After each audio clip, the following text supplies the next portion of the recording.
ദേ ഈ കാണുന്ന പെട്ടി കൊണ്ട് നമുക്കൊരു ഓർഗനൈസർ ഉണ്ടാക്കിയെടുക്കാം. ഇത് ഉണ്ടാക്കാൻ പറഞ്ഞത് നമ്മുടെ ആർമി ഫോർ എവർ പറഞ്ഞുള്ള ഒരു ചാനലിൽ നിന്നാണ്. ഒരു കുട്ടിയുടെ പേര് എനിക്കറിയില്ല, കാരണം ഒരു സബ്സ്ക്രൈബ് കുട്ടിയാണ് പറഞ്ഞത് കേട്ടോ. ചേച്ചി ഒരു ഓർഗനൈസർ ഉണ്ടാക്കുമെന്ന് വെച്ചിട്ട് അപ്പോൾ ഒന്ന് ഉണ്ടാക്കാമെന്ന് വിചാരിച്ചു. ഇതിലിപ്പോൾ എന്തൊക്കെ ഇട്ട് വയ്ക്കാമെന്നൊക്കെ പറഞ്ഞു കഴിഞ്ഞാൽ നമുക്ക് ചെറിയ ചെറിയ ഐറ്റംസൊക്കെ ഉണ്ടല്ലോ, ചെറിയ ചെറിയ സാധനങ്ങളൊക്കെ ഉണ്ടല്ലോ, ക്ലിപ്പ് അങ്ങനത്തെ ഐറ്റംസൊക്കെ വേണമെങ്കിൽ ഇട്ട് വയ്ക്കാം. ഓർഗനൈസർ എന്ത് ഓർഗനൈസറാണ് ഉദ്ദേശിച്ചതെന്ന് എനിക്കറിയില്ല.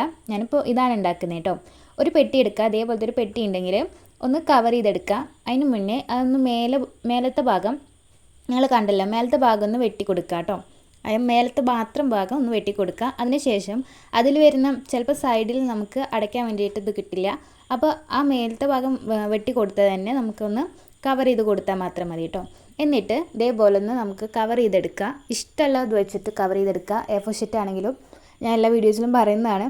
അപ്പോൾ നിങ്ങൾക്ക് ഇഷ്ടപ്പെട്ട ഇതിൽ ഡിസൈനിൽ അല്ലെങ്കിൽ പേപ്പർ ഉണ്ടെങ്കിൽ അങ്ങനെ കവർ ചെയ്തെടുക്കാം. അതിനുശേഷം നമ്മൾ വെട്ടിക്കൊടുത്ത ബാക്കി ബാലൻസ് ഉണ്ടല്ലോ, ഞാൻ പ്ലെയിൻ ആയിട്ട് ഉണ്ടാക്കാമെന്നാണ് വിചാരിച്ചത്. അതായത് ഒറ്റ ഒന്ന് മാത്രം ഉണ്ടാക്കാമെന്ന് വിചാരിച്ചു. പിന്നെ ഈ 2 കൂടി ഞാൻ എക്സ്ട്രാ വെച്ചു കേട്ടോ. അപ്പോൾ നമുക്ക് 3 ഷെൽഫായിട്ട് കിട്ടുമല്ലോ. അപ്പോൾ ആ 2 കൂടി കവർ ചെയ്തെടുക്കുക. അതിനുശേഷം ഒന്ന് ഒട്ടിച്ചു കൊടുക്കുക. ഇത്രയേ ഉള്ളൂ നമ്മുടെ ഓർഗനൈസർ. പിന്നെ ഗിവ് അവേ ആരും മറന്നിട്ടില്ലെന്ന് വിചാരിക്കണം. ഗിവ് അവേക്ക് എല്ലാവരും പാർട്ടിസിപ്പേറ്റ് ചെയ്യുക. ഒരു ഗിവ് അവേ നടക്കുന്നുണ്ട്. അടുത്ത ഗിവ് അവേക്ക് ഞാൻ പ്ലാൻ ചെയ്യുന്നുണ്ട്. അപ്പോൾ നിങ്ങൾ പെട്ടെന്ന് തന്നെ സബ്സ്ക്രൈബ് ചെയ്ത് സപ്പോർട്ട് ചെയ്യുക. എന്നാൽ മാത്രമേ നമുക്ക് ഗിവ് അവേ മുന്നോട്ട് കൊണ്ടുപോകാൻ വേണ്ടി സാധിക്കുള്ളൂ കേട്ടോ. മടിക്കണ്ട, സബ്സ്ക്രൈബ് ചെയ്യാത്ത ആൾക്കാർ പെട്ടെന്ന് തന്നെ സബ്സ്ക്രൈബ് ചെയ്തോളയും. കിട്ടാത്ത ആൾക്കാർക്ക് ചിലപ്പോൾ കിട്ടിക്കഴിഞ്ഞാൽ പിന്നെ നമുക്കൊരു സന്തോഷമല്ലേ അല്ലേ. അപ്പോൾ നമ്മുടെ ഓർഗനൈസറോട് റെഡി ആയിട്ടുണ്ട് കേട്ടോ. ഇഷ്ടപ്പെട്ടിട്ടുണ്ടെങ്കിൽ എന്തായാലും ലൈക്ക്, ഷെയർ, കമൻറ്റ്, സബ്സ്ക്രൈബ് ചെയ്യാൻ വേണ്ടി മറക്കരുത് കേട്ടോ. Okay, thank